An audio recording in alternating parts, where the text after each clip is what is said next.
अगर आप भगवान में विश्वास करते हैं तो आपको पुनः जन्म में भी विश्वास होगा। सनातन धर्म में कहा गया है कि मृत्यु शरीर का अंत है, आत्मा का नहीं। आत्मा तो अमर है और मृत्यु के बाद एक नए शरीर में जन्म लेती है।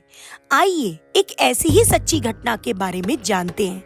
ये घटना गुजरात के बनासकांठा जिले के खासा गांव की है, जहां 5 साल की बच्ची का कहना है, ये मेरा पुनः जन्म है, मैं अंजार में मर गई थी।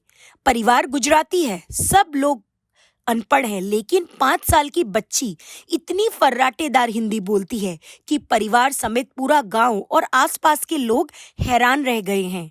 साथ ही में लड़की दावा कर रही है कि ये उसका पुनः जन्म है और वह 24 साल पहले अंजार में रहती थी, जहां भूकंप में उसकी और उसके परिवार की मृत्यु हो गई। वीडियो वायरल होने के बाद सच्चाई जानने के लिए कई मीडिया की टीम दक्षा के घर पहुंची और उन्होंने उससे बात की। तो आइए जानते हैं पूरी कहानी 5 साल की दक्षा की जुबानी। मेरा नाम तो अभी दक्षा है इधर। और पहले तू कहाँ थी? पहले अंजार में थी। अंजार में क्या नाम था तेरा? अंजार में पिंजल नाम था। पिंजल नाम था। तब वहाँ तुम क्या करती? वहाँ मैं मर गई थी। कैसे मरी थी? मेरे ऊपर एक बड़ा सा ढाबा गिरा था। ढाबा कैसे गिरा था? घर पे गम हुआ था। 2001 में कच्छ में आए भूकंप ने गुजरात समेत पूरे देश को हिलाकर रख दिया। भूकंप के कारण कई लोगों की जान चली गई, कितने लोग बिना परिवार के रह गए।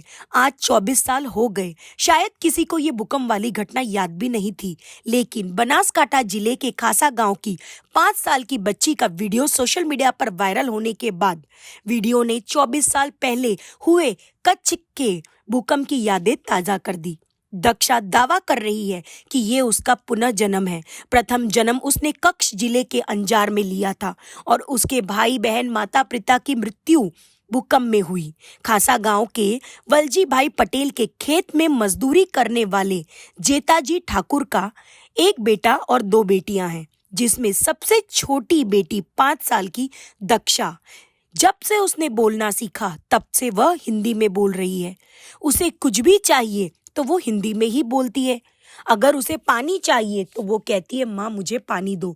लेकिन उसकी माँ गीता बहन अनपढ़ है, इसीलिए उन्हें कुछ समझ नहीं आया। किसी ने इस बात पर ध्यान ही नहीं दिया। बिना स्कूल गए, बिना किसी तरह का मोबाइल, टीवी, सिनेमा या सोशल मीडिया देखे और बिना आसपास किसी भी हिंदी माहौल देखे दक्षा जब हिंदी बोलने लगी तो हर कोई हैरान रह गया। उसका नाम प्रिंगल था। उसका कहना है कि उसके माता पिता अंजार में थे और उसने दावा किया है कि भूकंप के दौरान छत गिरने से उसकी मृत्यु हो गई। दक्षा कहती है वह अंजार में थी और स्कूल से लौट रही थी और इमारत की छत गिरने से उसकी भी मौत हो गई थी। उसके पिता केक बनाने वाली फैक्ट्री में काम करते थे और लाल रंग के कपड़े पहनकर नौकरी जाते थे, जबकि उसकी माँ फूलों वाली साड़ी पहना करती थी। अंजार में उनका एक बड़ा सा घर था। उसके माता पिता उससे बहुत प्यार करते थे, लेकिन अब वह दोबारा अंजार नहीं जाना चाहती। माता गीता बहन का कहना है कि उसकी बेटी जब 3 साल की थी तभी से हिंदी में कुछ बोल रही थी, लेकिन मैं अनपढ़ थी इसीलिए मुझे कुछ समझ नहीं आया। लेकिन वह हमेशा बड़बड़ाती रहती थी। जब वह अंजार में भूकंप आया तो मैं वहां मर गई। दक्षा के पिता जेताजी ठाकुर ने कहा, हिंदी बोली मम्मी खबर ना पड़ी कि मम्मी मारा बिस्तर कहाँ पड़ा है। मम्मी समझी ना એટલે શું બોડું કૂટે એટલે છોકરી બે રોવા મળી એટલે મેં ફોરાને પૂછ્યું કે કેમ બેટા રોવે તું, તો મમ્મી મારી બિસ્તર નહીં હાલતી। એના કરતાં મારી મમ્મી दूसरी મમ્મી अच्छी હતી એટલે હું વિચારવા પડ્યો કે दूसरी મમ્મી ચો है कि मेरी मम्मी अंजाરમાં હતી કે। कहा कि मेरी बेटी हिंदी में बात करती थी इसीलिए हमें अलग महसूस होता था, लेकिन हमने ज्यादा ध्यान नहीं दिया। हालांकि जैसे जैसे वह बड़ी हुई और हिंदी में बोलना जारी रहा, जब हम उसे चुप बैठने के लिए कहते तो वो चिल्ला के कहती, मैं अंजार में भूकंप में मर गई। तो यह सुनकर हम सब हैरान रह जाते। हमारे घर में टीवी नहीं है, ना ही हमारे पास मोबाइल है। भले ही वह पढ़ने के लिए स्कूल नहीं गई, लेकिन वह लगातार हिंदी बोल रही है। अगर दक्षा का दावा सच है तो ये कैसे संभव है? क्या पुनर्जन्म वाकई में मौजूद है?